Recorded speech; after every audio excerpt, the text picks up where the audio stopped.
Akhir-akhir ini, sejumlah rumah sakit di Jawa Timur sering menunda penanganan atau bahkan menolak pasien COVID-19.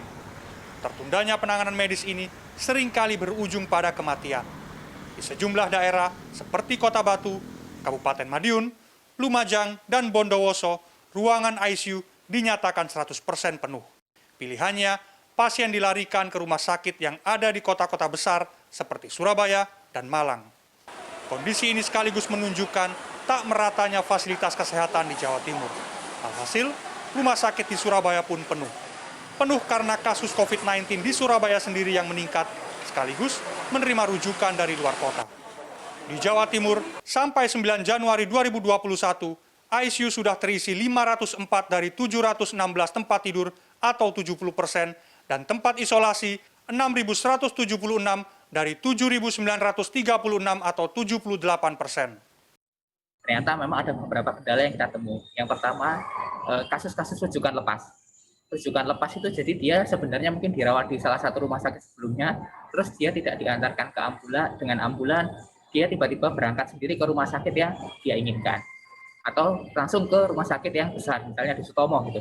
Sehingga pasien ini tidak ditangani dengan optimal. Dan tidak tahu apakah memang rumah sakit yang menjadi tujuannya itu ada bednya atau tidak, bed isolasinya atau tidak, ICU-nya atau tidak. Di Surabaya, keterisian atau okupansi ICU di sejumlah rumah sakit mencapai 100%. Pasien pun harus antri, bahkan selama berhari-hari tertahan di instalasi gawat darurat atau IGD. Bahkan tidak sedikit yang kesulitan mendapatkan rumah sakit rujukan. Menolak pasien menjadi hal yang sering terjadi sekaligus pilihan dilematis para tenaga kesehatan. Data Satgas COVID-19 pemerintah Provinsi Jawa Timur per 12 Januari 2021, terdapat 9 rumah sakit di Surabaya yang ruangan ICU-nya penuh. Sejumlah rumah sakit lainnya juga menyatakan penuh, diantaranya Rumah Sakit Vincentius Apaulo atau RKZ dan PHC. Nah, dalam seminggu terakhir memang beberapa kali kita terpaksa memang menolak pasien-pasien yang memang membutuhkan perawatan yang kemungkinan besar harus masuk ICU. Antrian di IGD selalu ada hari per hari, pasti selalu ada, karena ada saja pasien yang memang indikasi COVID tapi tidak bisa kita masukkan karena di dalam masih penuh. Nah, seperti itu. Jadi rata bisa sampai 6 pasien per hari. Pasien-pasien yang dengan kebutuhan ventilator yang belum bisa kami terima, tetapi untuk katakanlah ada perlu high care unit tetapi tidak perlu ventilator, insya Allah masih bisa kita terima. Nah ini pun kami terutama kami prepare untuk dari unit ruangan-ruangan yang lain yang kondisinya kadang-kadang memburuk.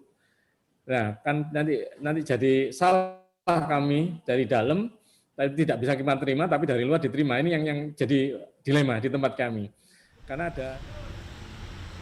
Kemudian di Rumah Sakit Universitas Airlangga, sampai 13 Januari, ICU penuh dan masih ada 8 pasien di IGD yang menunggu antrian kamar. Situasi ini semakin runyam karena sejumlah daerah okupansi ruangan ICU dan isolasinya banyak mendekati angka 80%. Rumah sakit rujukan COVID-19 yang tak memiliki ICU pun ketar-ketir. Belakangan, mereka semakin sering kedatangan pasien dengan kondisi berat. Mereka kesulitan mencarikan rumah sakit rujukan. Dampaknya, sejumlah pasien meninggal dunia karena terlambat ditangani. Jelaskan kepada pasien, kita berusaha merujuk. Ya. Kalau pas dapat ya kita kirim.